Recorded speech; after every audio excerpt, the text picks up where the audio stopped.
have among us chief guest for the evening, Mr. Harsh Malhotra, MOS Road Transport and Highway and Corporate Affairs and Lok Sabha MP. Mr. Harsh Malhotra joining us this evening as we thank him for also gracing this event. A huge round of applause as he makes his way to the stage.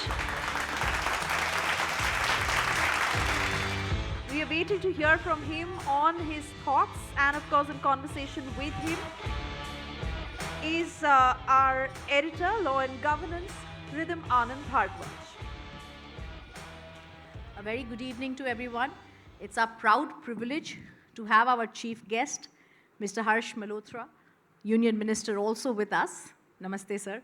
So the first thing we want to ask you, you've been in the government light for so long. There are a lot of schemes the government has come out with. The Jan Dhan Yojana, 53 crore poverty-stricken people have been helped in that. Give us some details, something about it which shows us how you have tried to help India.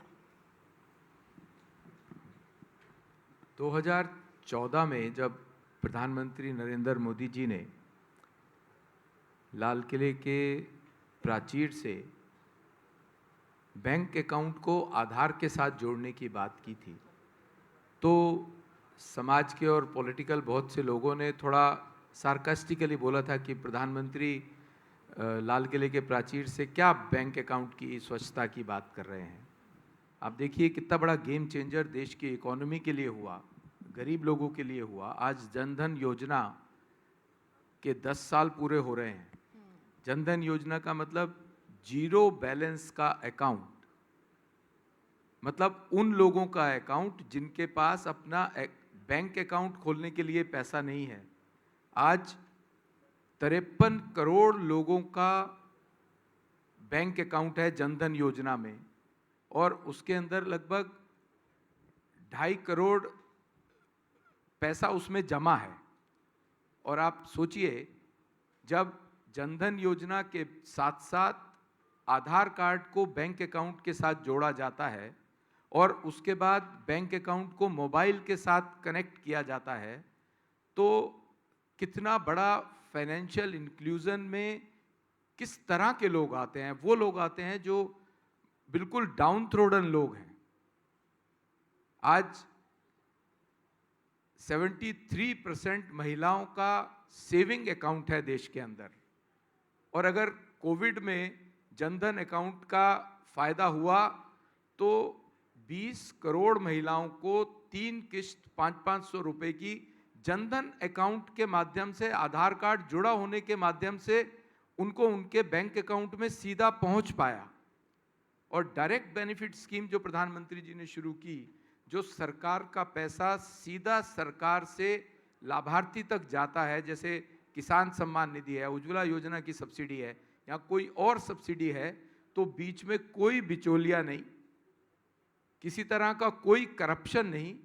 इतने हजारों करोड़ रुपए का corruption खत्म इस बात से होता है कि आधार कार्ड को बैंक अकाउंट के साथ जोड़ा जाता है।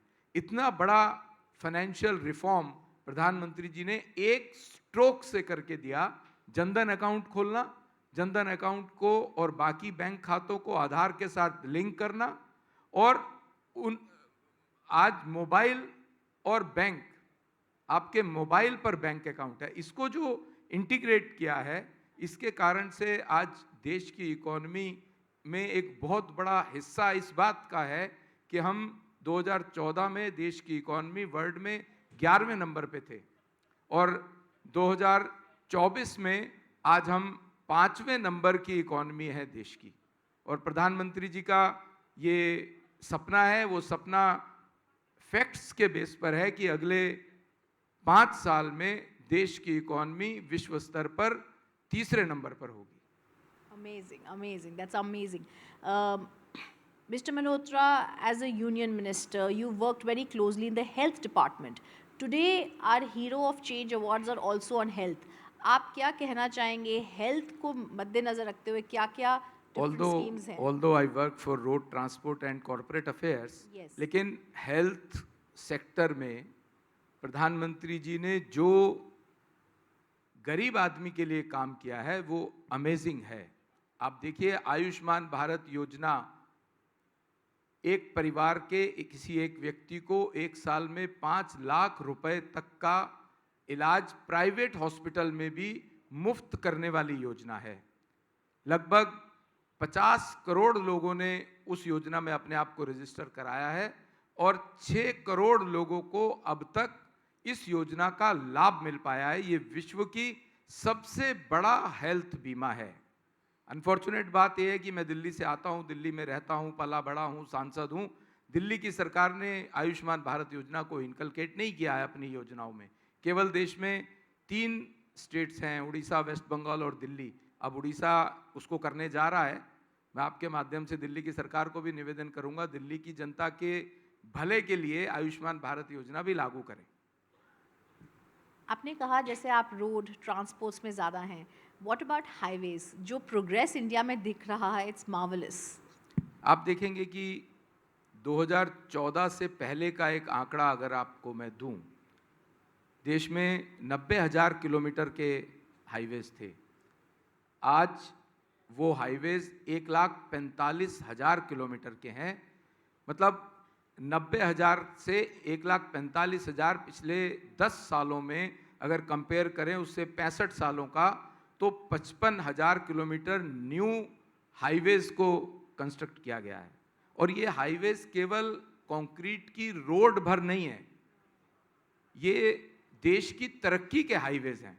इनके साथ जब अटैच होता है ग्रामीण सड़क योजना, जो इस बार के बजट में भी लगभग 2,500 करोड़ रुपया प्रधानमंत्री ग्रामीण सड़क योजना, जो कि आदरणीय अटल बिहारी वाजपेयी जी ने जब प्रधानमंत्री थे तब उन्होंने प्रारंभ की थी, तो वो जो 2,500 करोड़ रुपए ग्रामीण सड़क योजना, मतलब देश के गांवों को शहर से जोड़ना, गांव के किसान को, गांव में काम करने वाले लोगों को मंडी तक जोड़ना, ये देश की इकोनॉमी को एकदम से आगे लेके जाने की पिछले 10 साल में कवायद रही। और आपको मैं एक आंकड़ा बताता हूं, 1 रुपया जो नेशनल हाईवेज पर खर्च होता है वो हमारे जीडीपी में 3.2 का एडिशन करता है। So this is not only concrete roads, these are the roads to the betterment of the economy, betterment of the nation. Yes, absolutely. What is there next in highways that India has to look forward to? Next in the highways में आज देश के उन areas में भी हम highways बना रहे हैं जिसमें विकास भी और विरासत भी है।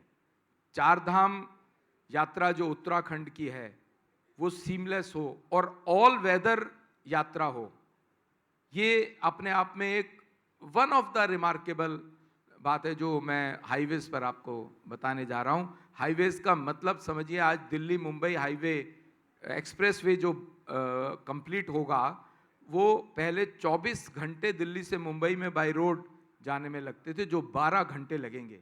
आप सोचिए कितना बड़ा इकोनॉमिकल रिफॉर्म होगा, कितनी बड़ी सेविंग होगी, कितना पेट्रोल डीजल बचेगा, कितना टाइम बचेगा, और मोर ओवर कितनी opportunities for the employment generate होंगी नेशनल हाईवेज के बनने में, direct and indirect.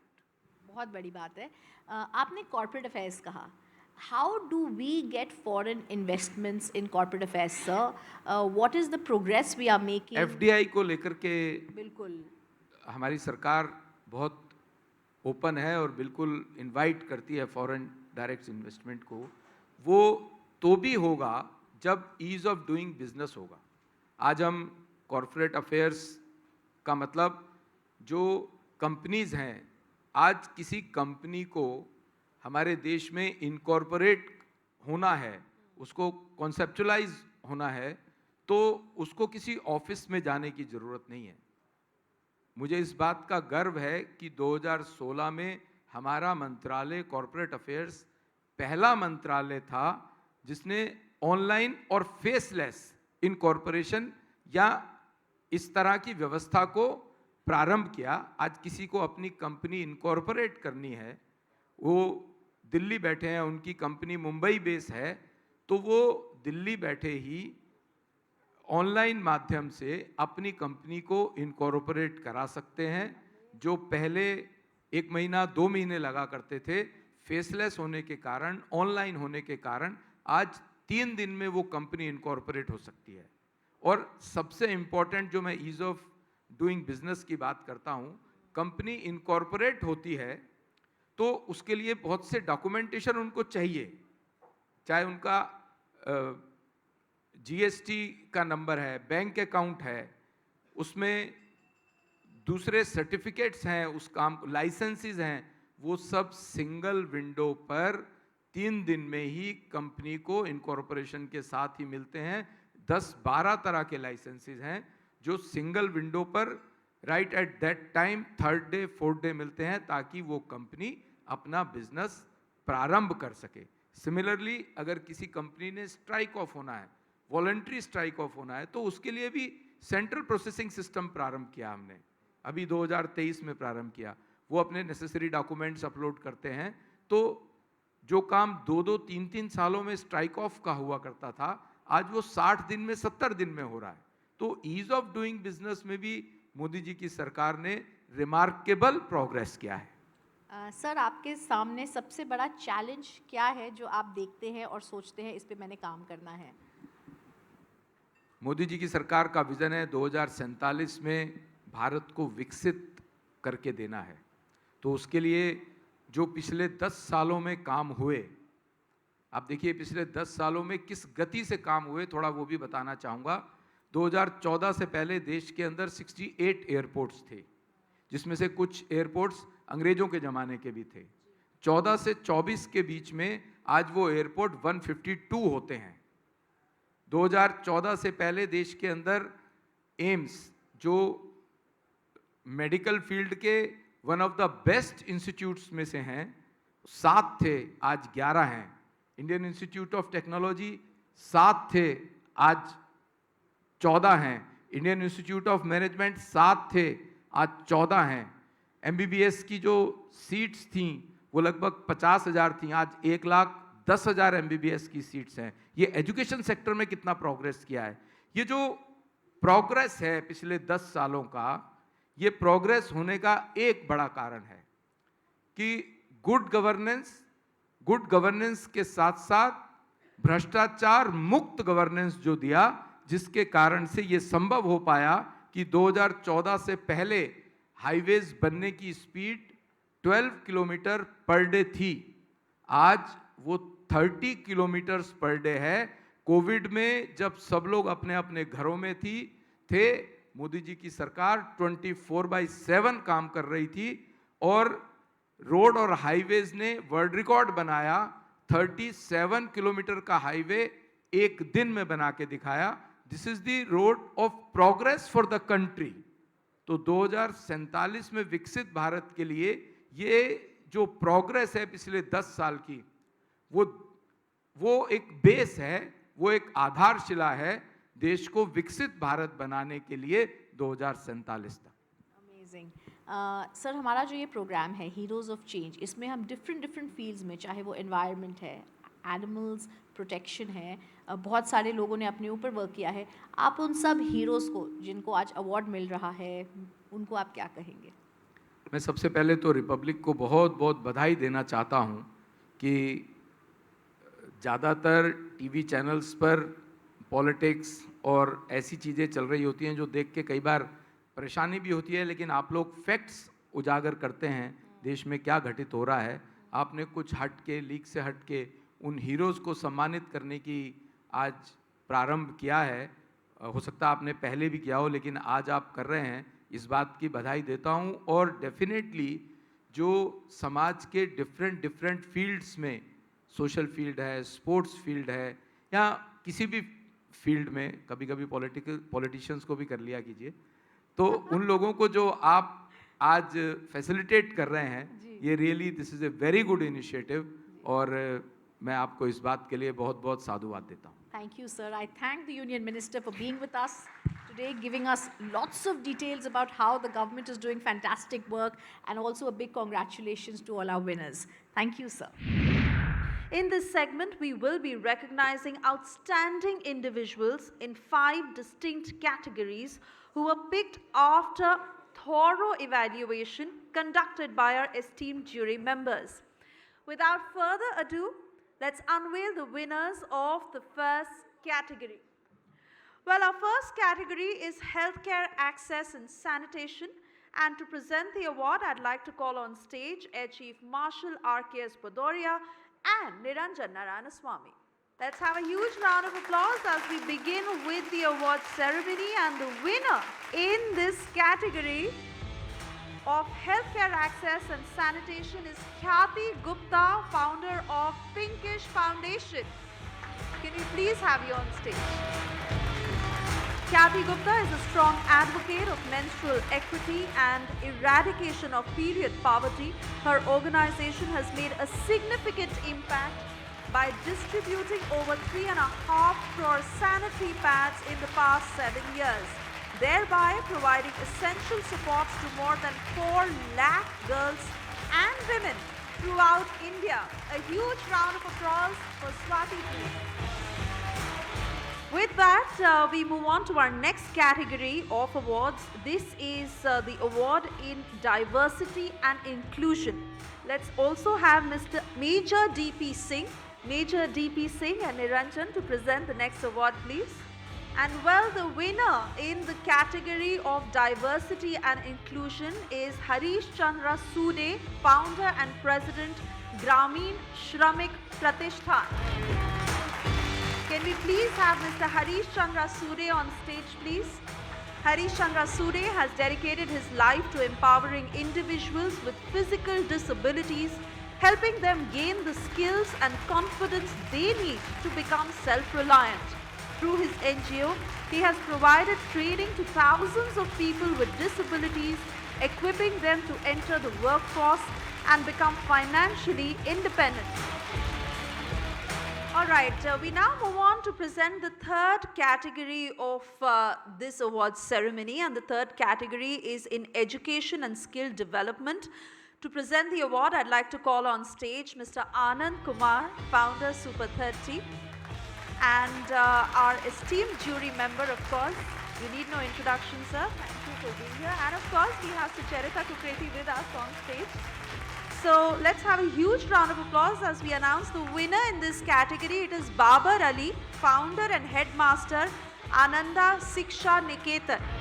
Mr. Babar Ali works for the education of the underprivileged children, and he holds the record of becoming the youngest headmaster at the young age of 16, the youngest headmaster in the world.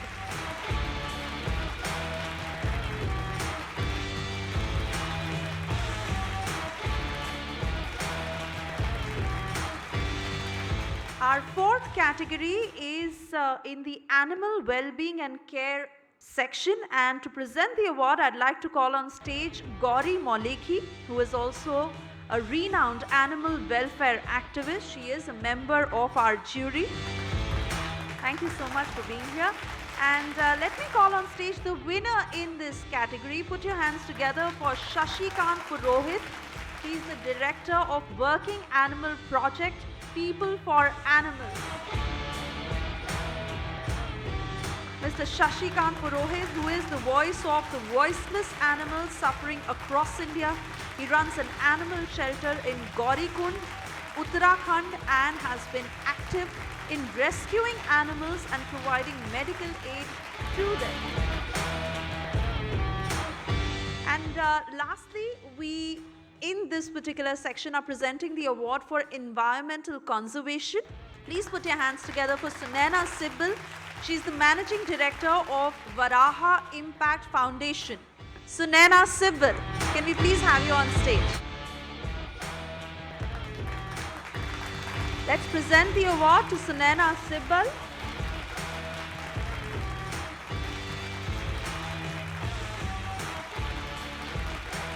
And yes, we are honored to have among us the multi-talented and stunning Kangana Ranaut, a renowned actor, a successful producer, a distinguished member of parliament. Let's have a huge round of applause for Kangana Ranaut. And of course, I'd like my colleague, Republic senior anchor and editor, Sucharita Kukreti, to please accompany her.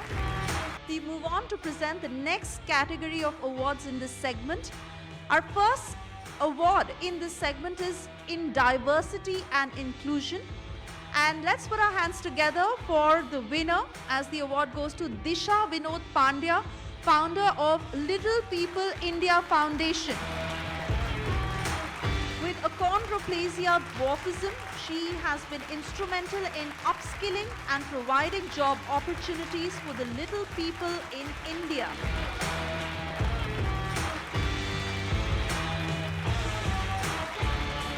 We now move on to the next category, that is in education and skill development. And the award in this category goes to Ritika Anand, Principal St. Mark's Senior Secondary Public School.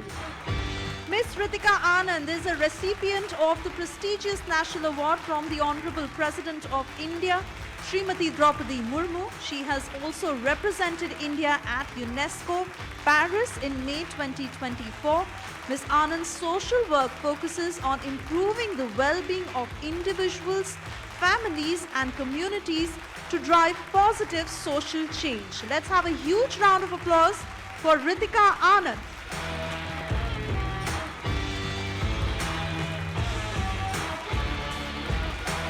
We move on to the last category in Republic Recognition segment in animal well-being and care. And the winner in this category is Mohammad Zabi Khan, founder of A Place to Bark. The young animal activist who has rehabilitated more than 5,000 animals through his NGO, he has been honored with various titles for his marvelous contribution to the welfare of animals. Let's have a huge round of applause for Mohammad Zabi. Congratulations Mohammad ji, and I sincerely believe कि अगर इस पृथ्वी पे सबसे ज़्यादा खतरा किसी को है तो वो जानवरों को है और इंसानों से है। तो ये देखकर अच्छा लगता है कि हमारी स्पीसीज़ में से कोई तो है जो हमारी कुछ लाज बचा रहे हैं और जानवरों के प्रति जो है अपना दायित्व जो है पूरा करके जो है हम सबको इस पृथ्वी पे रहने लायक बना रहे हैं। क्योंकि जितनी क्रूलिटी, जितनी इनह्यूमैनिटी जानवरों पे होती है और तो और कि जितना ग्रीन कवर मिसिंग होता जा रहा है, सारी जो है लाइफ जो है एक्सटिंक्ट होती जा रही हैं जानवरों की। न जाने कितनी स्पीसी, अब इनको ज़्यादा उसका आइडिया होगा, मगर डेफिनेटली हमें पता है कि जितना खतरा जानवरों को इंसानों से है उतना शायद किसी और स्पीसीज़ को नहीं। Thank you so much for your work and I wish you all the very best.